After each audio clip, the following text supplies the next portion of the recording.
Aloha and welcome to the Na Koa Exchange, Boots, Wings, and More.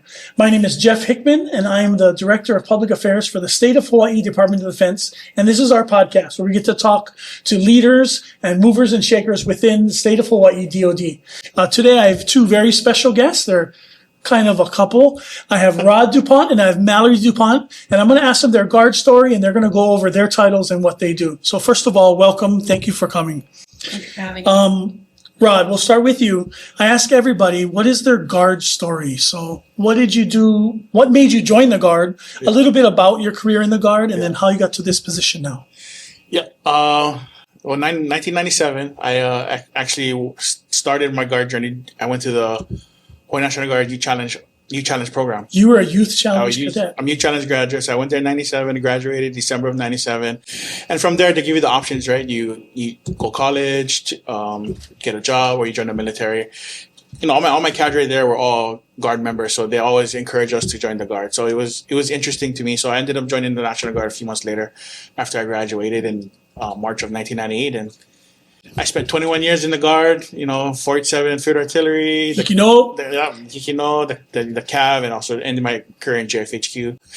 And, I was a federal technician since 2007, working at USPFO, resource management, and then I worked for the Navy for about 5 years, and coming back in 2017, working back at the comptroller's office, and now working in this position here now. Funny story, how I got into this position. My wife was actually working within the program, state family programs, as a contractor, and the director's position opened up, and she's like, you should apply. I think you would do really well with this job. It's your idea. Yeah, it was her idea. It was totally her idea. So I ended up interviewing for the job, actually in this very room. Ended up getting the position.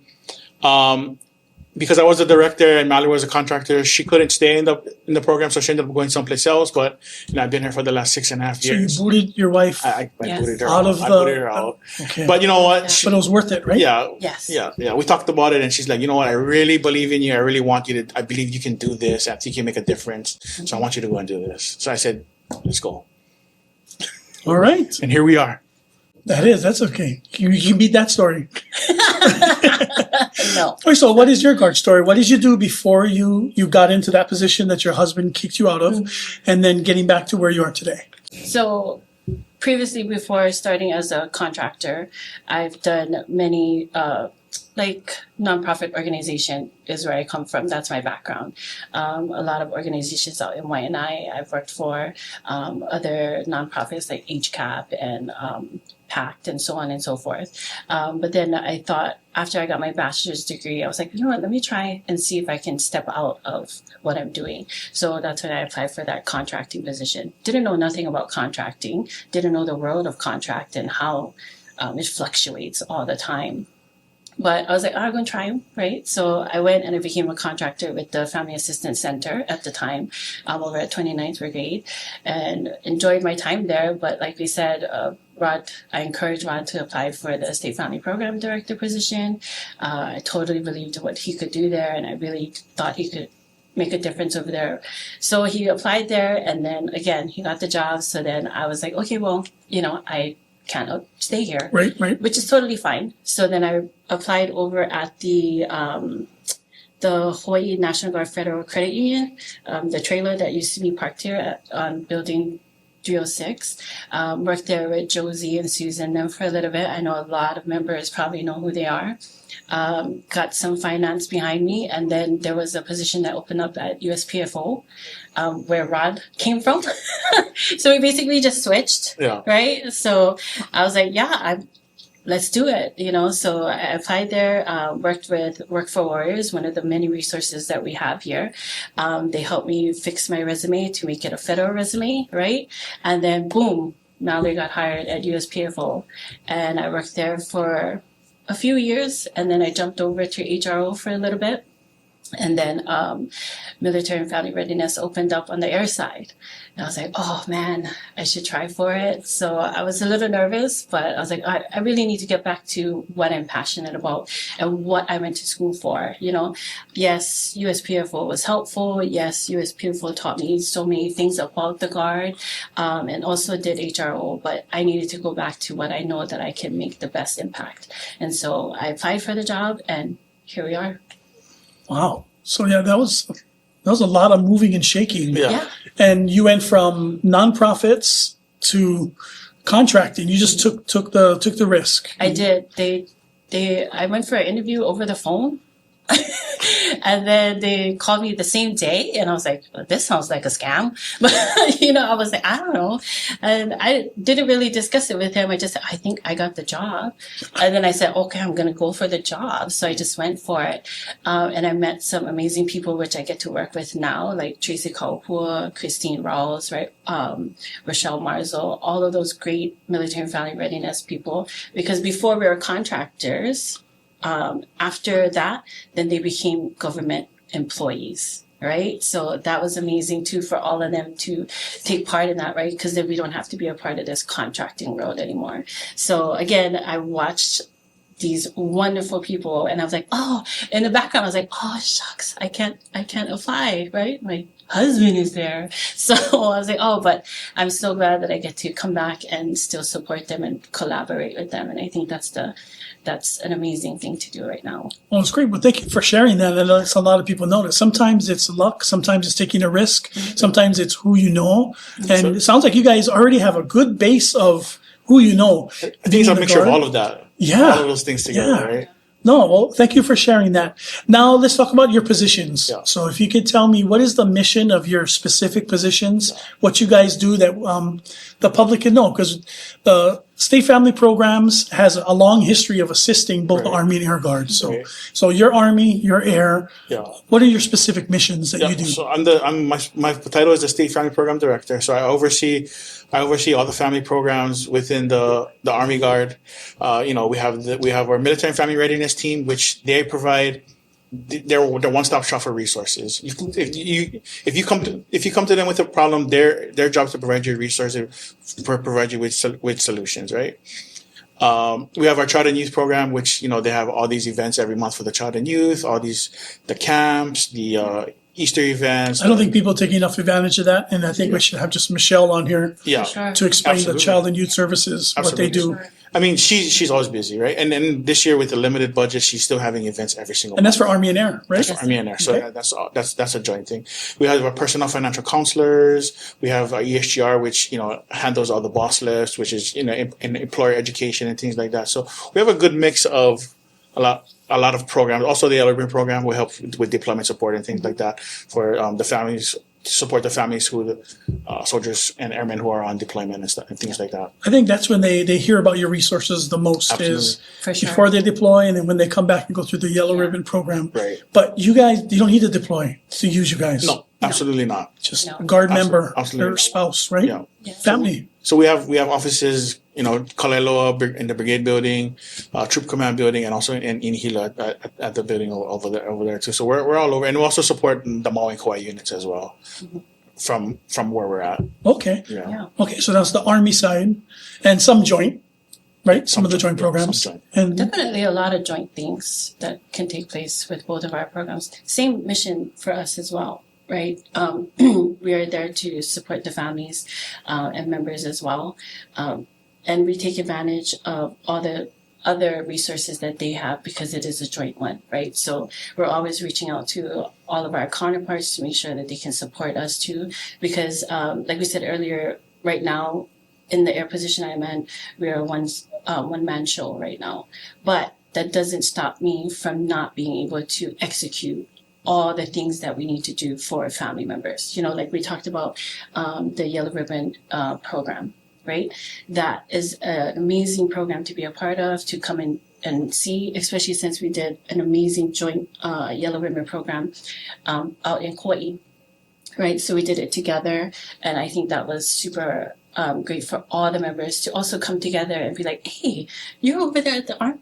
Hey, I didn't know you were here. Or, just so many people were able to connect, and do it jointly. So I thought that was also great. So same for the Army. I believe that we have the same mission, and no matter what, the goal stays the same, right? We're there to support members and their families, and that's it, right? And all the other things that we're there to support them with, we can come with our resources to help them.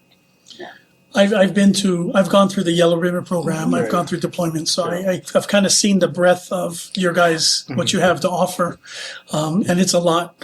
What are some of the challenges that you face that might be air specific? Now you have majority of your members are at Joint Base Pearl Harbor Hickman, but you're on every island, Maui, Kauai, Big Island. What are some of the challenges you face on the air side? Right now, it's making sure that I can get out there and get to all the other, like you just said, all the other islands, right? And that's what we've been doing. And we've been focusing on that this year. And so myself and a few of, actually, let me take it back. We have also come together and started a Malama mission team, which is the core group of resources that is available on the air side, which is Director of Psychological Health, the Personal Financial Counselor, our Sexual and Response Coordinator, and our chaplain core team. And myself. That's the Malama. Yeah. So that is our Malama mission team. And recently, a lot of the units have been picking up on that because we've been saying it as much as we can, right? And so now a lot of units are saying, hey, can you guys come out to do a brief for us to our units? So now we've been taking our show on the road. And then we also just went to Hilo. At 291st. That was amazing. Myself and the DPH Clara was able to go there. And then also the PFC for the Army side, he was able to come there as So well. a little bit of joint help. Yeah. Exactly. Yeah. So because he's already out there, we just utilize him because they do the same things, right? And a lot of the air people know who he is. So we're able to go out there and do what we need to do for the day, fly out there, and give them all the resources that we possibly can in a day. And then we leave. But the good thing is that we still have great communications with them. So I think that's one of the challenges too, is making sure that our team, or even just myself, is able to get to all these different units out there in the outer. Once you get there, then you break the barrier. Yeah. What are some challenges on the Army side? Ooh, a lot of the challenges is kind of the same challenges. Maybe a lot of the time is just like, we're out at the units every month, doing unit briefs to all the units and things like that. But sometimes the information doesn't always trickle down to the family. So like the soldier will get the information, but they don't share it with We learned that during deployment. Yeah, they're not sharing with the family. So that's always one of our challenges. Some of the challenges that people service members and families are facing now, a lot of it is the economy. A lot of it is jobs. So that's why we focus on the financial education side with the PFCs. Also, our employment services program with the Work for Warriors program, trying to get them good jobs with living wages, because if we can get them that, they're going to stay here in Hawaii and not move to the mainland. And that also goes towards retention as well, right? Because we train them and then we lose them to someplace else. That's not great for the Hawaii guys. No, and honestly, both Army and Air Commanders, that's a big thing, is retention. Absolutely. So if you can help with that. Yeah. So those are the two biggest things that we have to combat that. The PFCs, the personal financial counselors, and our Work for Warriors program, which they always work to get somebody in a position and a job that's a living wage, so they can live in Hawaii, because it's expensive. It's getting more expensive, right? Yeah. So we do what we can. We do what we can there. But yeah, a lot of its time is just getting to the families, getting the outreach out to the families, and we've done things like we've created a phone app. We've created, our website, we don't have to fill out papers, like physical paper. It's like a QR code. Yes. Easy, accessible, and quick, because attention span is short. So we want to get to you and get the information so that we can help you. That's right. I'm hoping this podcast will help share some of that word. Yeah. Now, commanders who've been in a little bit know about you guys. Anybody who's gone through deployment knows about the resources. Yeah. If there was one resource that you guys have, and it can be different or the same, and you wanted to get it into the ear of a PFC or a sergeant who might be new to the unit, they might have a family. What is one resource you really want them to know about that you guys offer? And this doesn't make it the most important. It's just one that you have value that you think somebody should know. Honestly, I would say military and family readiness. Yep. Yes, I agree. because like Rod said earlier, military and family readiness is your one-stop shop for resources. So we house as much resources as we possibly can. We collaborate with as much resources as well, and not just military resources, community resources as well. So we make sure that we're out there meeting with other organizations to see what they offer our military families. So I would say most definitely, hands down, we would want people to know what military and family readiness is. I agree. It's military family readiness. It's the one-stop shop. It's where you can come. It's they're like your case manager, right? You're gonna come to them with whatever issues you have, and they're gonna refer you out to the programs that we do have. So they're the hub, right? To come, and from there we're gonna refer you out to what it is that you need. So just knowing what's available to you and what we can do for you. And my team, my crew, they have to reach out to at least 10 community resources a month. Yeah. Either reach out to new ones or re-engage ones that we Just to keep the relationship going. So every month we're doing that. So we always have fresh resources and fresh and updated things that can be offered to our members. Yeah. Especially because especially when we're looking at organizations that are community organizations, their POC might change, their grants might change, their services might change. So we want to make sure that we're always up to date with what's happening with them, so. Other contractor moves on and gets promoted. Absolutely. Exactly. Yeah, people change. Yeah, absolutely. So there's a phrase that we say in public affairs and in emergency management. It's called blue sky and gray sky. So during blue sky is when the weather is fine, there's no emergency. Yeah. So you want to do certain kind of training and reminders to the public in blue sky. When it's gray sky, it's crazy. Yeah. And hopefully they took what they learned in blue sky during the gray sky. For you guys, it's deployments and not deployments. If a unit is not deploying, and then all of a sudden they're deploying, is there a difference of things you key on that are very specific to deployments that they need to know? For sure. When you get deployed, your status changes. So you can receive different types of resources when your status changes. Different type of benefits. Yeah, different type of benefits that you can get. And that's what we go over when we do yellow ribbon events, right? What it looks like, what your entitlements even looks like too. Can you do me a favor? What is yellow ribbon? So if nobody knows what the yellow ribbon program is, what is the yellow ribbon program? Okay, so yellow ribbon reintegration program. It's usually, from the way I look at it, it's usually an event that takes place when you have to do a pre, during, or a post deployment, right? So we usually get members to come, but the goal for that, and I think that's where we miss it. We miss it a lot. The goal for that is more for the families. And that's where we need to push more. Just to inform them on Yes. the benefits, resources. So that's why we get them in the same room, and we have the resource fair. We have the resources come in and talk. TRICARE, big one. Mm-hmm. GI Bill, VA benefits. What are you entitled to? Yes. All the things that are available. And for us during deployment, and the same thing for the other guy too. We're reaching out to the families every single month when you're deployed. So every 30 days we're calling you to check in. So that's the difference between deployment and that is you're a lot more engaged. Yeah, we're calling you. What is the reaction of the family members when they hear some of the resources that they didn't know about? I would tell you just from my own personal experience, when he was in the Guard, I didn't know there were so many things that I could have applied for, even when he got deployed, right? And I was shocked until I became in this position, and I looked at him and I said, the nerve of you.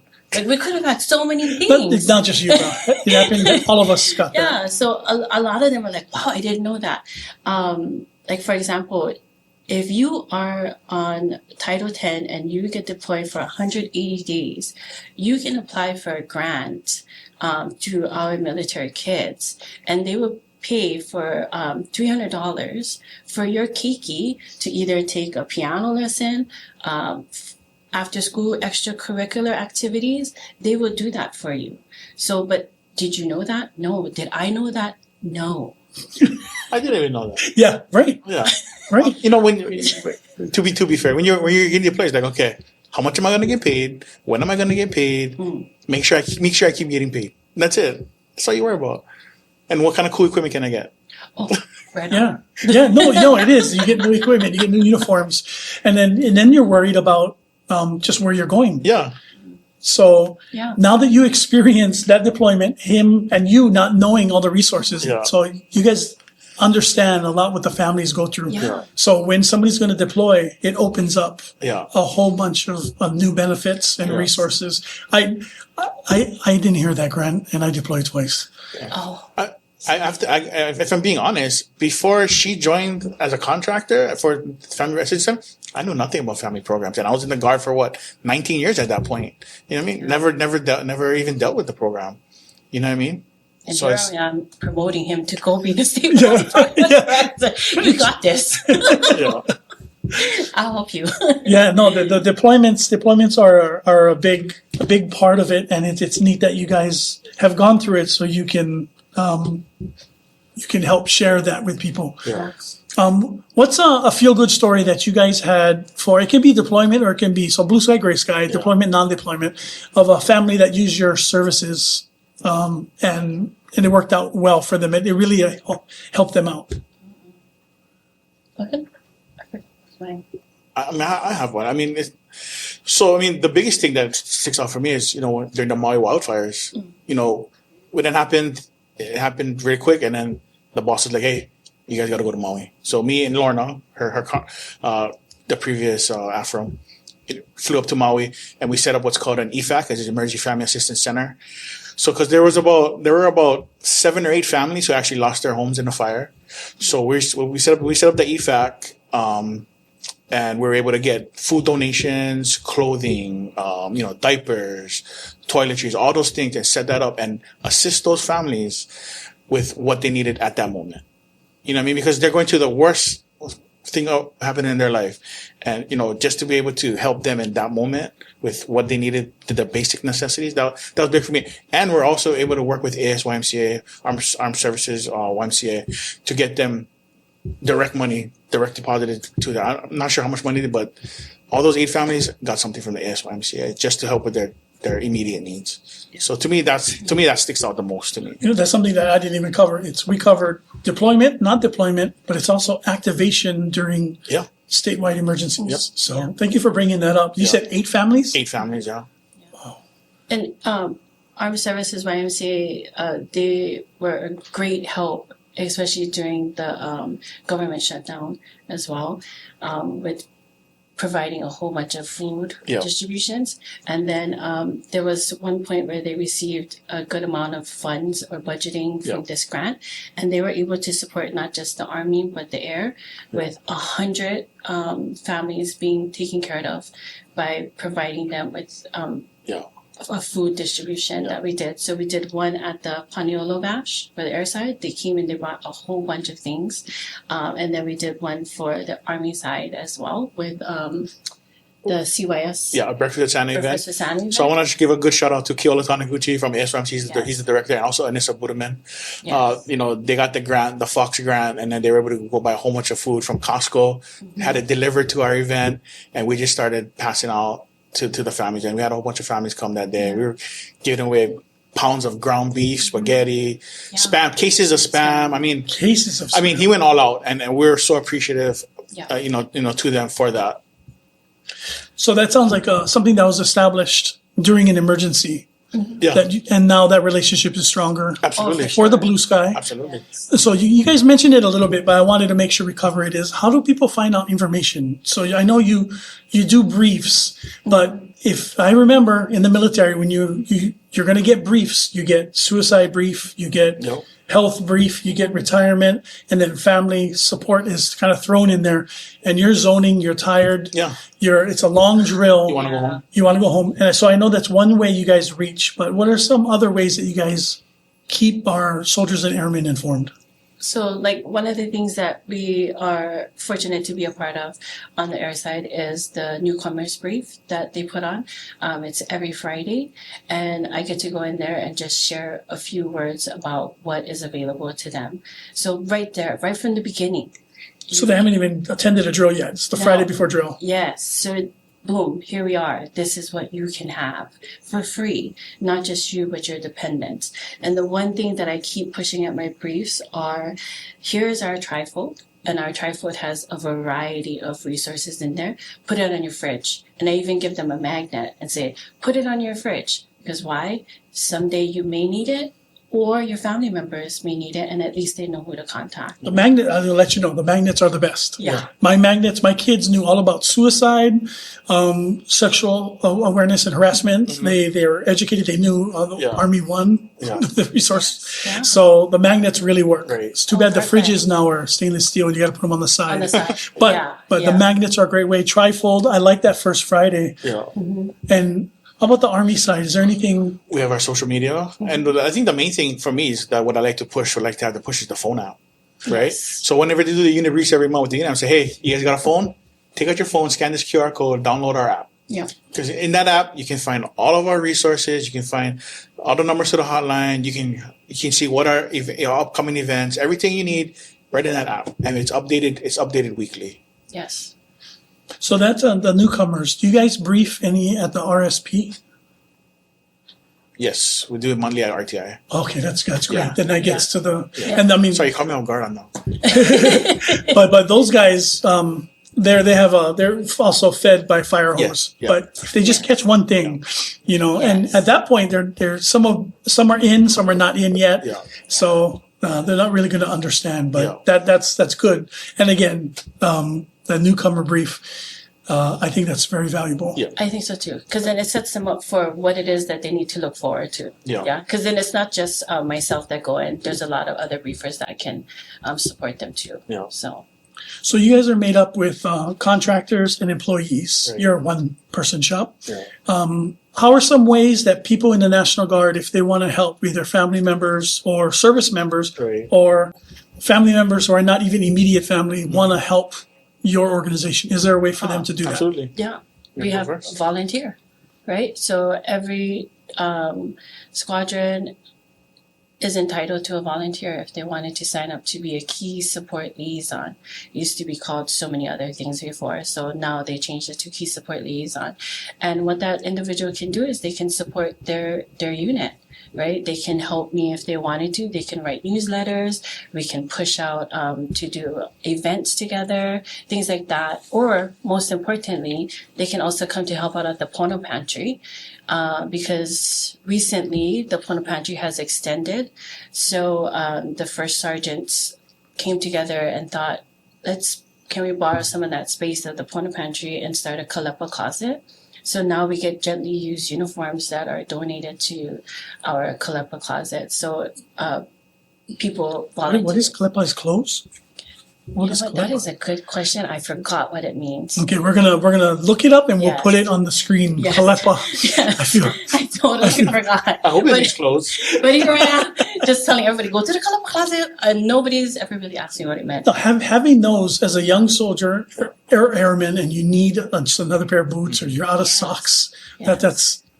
That's a great convenience. To have. Yeah. And also want to point out about the Pono Pantry is Mallory has so much in abundance over there that we would have moved some stuff to the Army side at Brigade. So we would have started a little mini one Pono Pantry on the Brigade side on the Army side. And you guys are smaller, Yeah. and they give plenty. So, Yeah. mahalo Yeah. to the air for that. Yeah. Yeah, so it's successful again, and again, it's about being joint, right? How can I help them? How can they help me, right? Because we're going to need each other no matter what.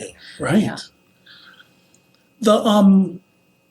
What are some of the most common questions people come to you for, or resources? What's the one that's used the most? What is military family readiness? That's the main one we get a lot. What do you guys that's do? what I get. Yeah, like, what do you guys do? What are you guys? Or I didn't know you existed, that kind of a thing. So just trying our best to just educate as much people as we can of who we are, what benefits that we can provide people, and how we can collaborate and work together. I think that's one of the biggest things that we're always getting asked. Yeah. Pretty much the same, but I mean, it's also like, where do I go get my ID? Or where do I go to get this? Or how do I get my passport? Or, who do I got to see for, my husband has a pay problem. Or you got to go to your unit for that. Or, just whatever question they do that we'll be too direct with what they need. Well, those are some of the common, real easy ones, right? Yeah. Yeah. I thought one of the best ones was the financial Yeah. brief, and I think there's like 3 different people. Myra used to do it in the past, Yeah. and there's a shorter person with I can't remember her Gail. name. Gail, yes, Gail. Yeah. And they would talk straight Yeah. to people about funds and spending. So is that person still pretty active with the Army and Air? Yes. So right now we transitioned to the PFCs. So before those were the Tommy support, they were contractors. So they moved off the contracting side. So now we have the PFCs for the financial education piece. So what are some future goals and plans for your guys' offices? Any big plans? For me, I'm always focused on outreach because that's one of our biggest things, outreach and marketing. And also for me, getting mental health services to the outer islands, the neighbor islands, because there's a gap there. And so, I requested funding this year to hopefully have a full-time clinician on with the J9. If we do get funding, that person would be under the J9 directorate, and be able to deploy that person as needed. And just that's my focus. It's always outreach and getting the mental health service, because there's a gap, right? We do have clinicians, but there's the need is a lot, and to have just one or two people, it doesn't always cover it. So we use outside agencies, but sometimes the wait is 4 to 6 weeks, Right. Yeah. And we can't wait that long. So having somebody full time that we can deploy as needed would be great for us. And also just hitting the marketing hard. You know what I mean? Just raising awareness. In this day and age, people want to be able to access you digitally. They don't want to always talk story with you, even though that'd be great. But just doing that, would just up the game for us and utilize us more. How about on their side? I think for me, it's focusing more on providing more trainings and getting myself trained more on certain things. Also self-learning, increasing your knowledge base. Yes. So like recently, maybe a few months back, I forget when it was, I became certified in MRT. Resilience. Yeah, resilience. Sorry. I've spaced on that.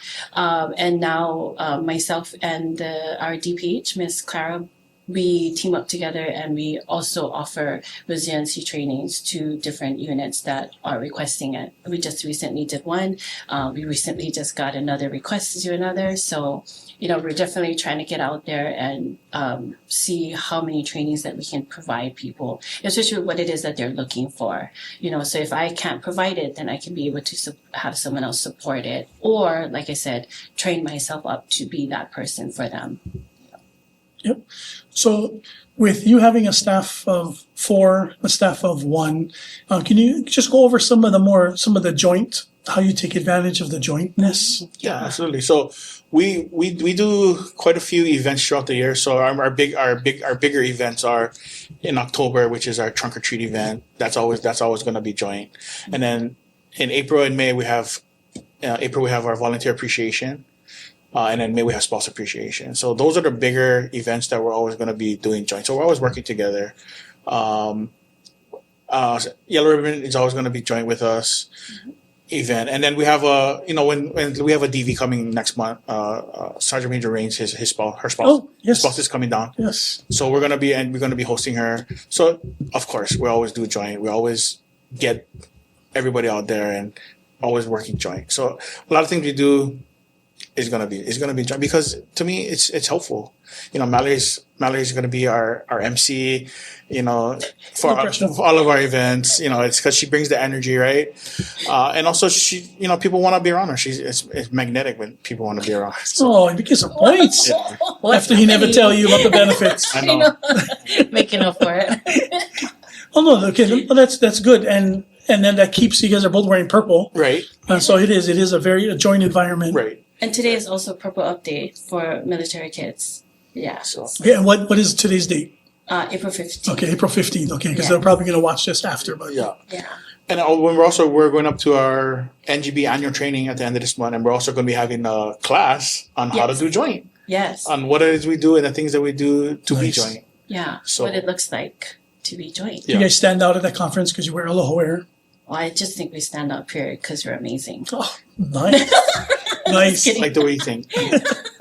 My last question is, what advice do you have for new families coming into the Guard? And we've covered a lot of it, but one piece of advice you would give a new family. I would say to especially through the families, link up with whoever is in your squadron, and see how you guys can build together, and see if how you guys can reach out to other people too. Just asking as much questions as you possibly can too, because if you don't know, you don't know. I know that it's very different, right? Like active duty, they have to leave their home and then they come to a different place. Here, a lot of us are guard, right? So we are here. So we do have an extensive family support. But it's just making sure that you also know that you also have a military support that can help you too as well. And it also brings us together more. We have something in common. So I would say to family members, if at all possible, to make sure you attend any event that your squadron is putting on, whether it's those Christmas events that they put on every year or any briefings that you're allowed to come to. Do it. Learn more throughout your whole process of being a family member. Okay. I would say use us. I mean, all of our everything that we have, all the programs we have are all free, no charge. You'll never be asked a dime for anything. So utilize us. We're here to support you with whatever you need. You know, come get resources for you and your family. You don't have to struggle alone. You don't have to be alone. Even if you just want to talk story with our crew, come talk story. Yes. Yeah, I think you guys are pretty good at talking story. Well, that was my last question. Is there anything else you wanted to add that people should know? We pretty much covered everything. I think we cover a lot of everything, and you know, it just comes down to don't be shame. Yeah. Don't be shame. Sometimes there's a stigma of coming to ask for help, or like anybody know. Everything we do is confidential and discreet. Nobody's gonna know. And I think we've gotten better at that, but Yeah. we can always improve. Don't be shame. That's Just a come. good point. Even with the pantry. To go back on the pantry part. You don't have to sign in. The door is open. You don't have to see anybody. You can walk right in, get what you need, walk right out. Nobody will even know you went there. Yeah. You know what I mean? So just don't be ashamed. Come. Yep. And, always here to support. We got your back. That's great. Yeah. It's nice to know that we have people like you who are so passionate about supporting, and you've changed your lives around it. Yeah. And now you're doing it as a couple. So my last question, because it's got to be a couple of questions. Yes. So there's a work relationship and there's the home relationship. How does that work at home? Is it you separate it, you balance it, calendars? How is it? How do you guys manage working kind of together Yeah. and at home?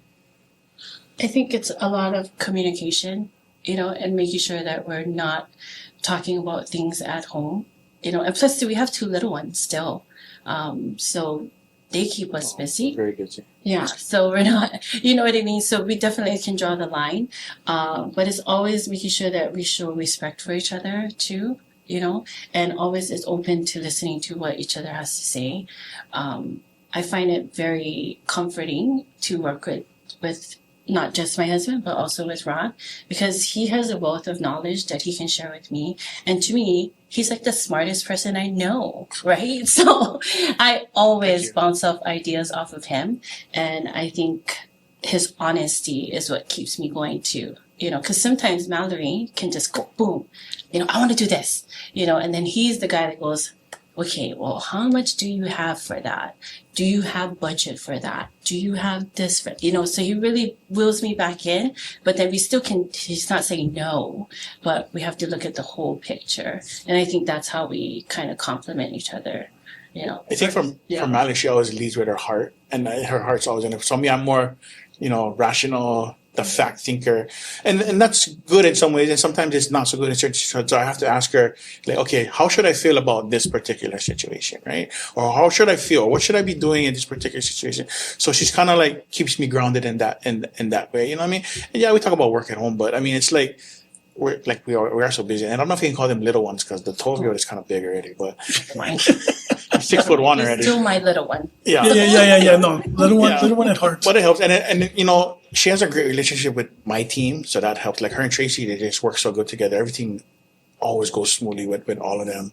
With my whole crew, I have a great crew. I'm really, really thankful for the crew that I do have because they make my job a lot easier. I can focus on other things throughout the journey. Oh, I bother your crew too, so Yeah. they do. So I don't have to So- bother you. So Yeah. that's a she good does sign. she does my newsletters, they do all the other stuff, the social media stuff, so I can focus on other things. Okay, And we'll make sure we list all the social media and, Yeah. and the websites and places Yeah. they can go. And your team will also be listed at the end. Yeah. So thank you very much, both of you, for coming and sharing, giving us a lot of information, Yeah. but also showing your passion. So, Appreciate you having us, Jeff. Thank you for no having problem. us. Thank you.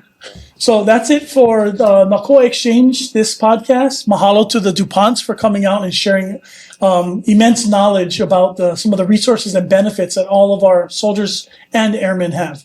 Have a good day. Aloha.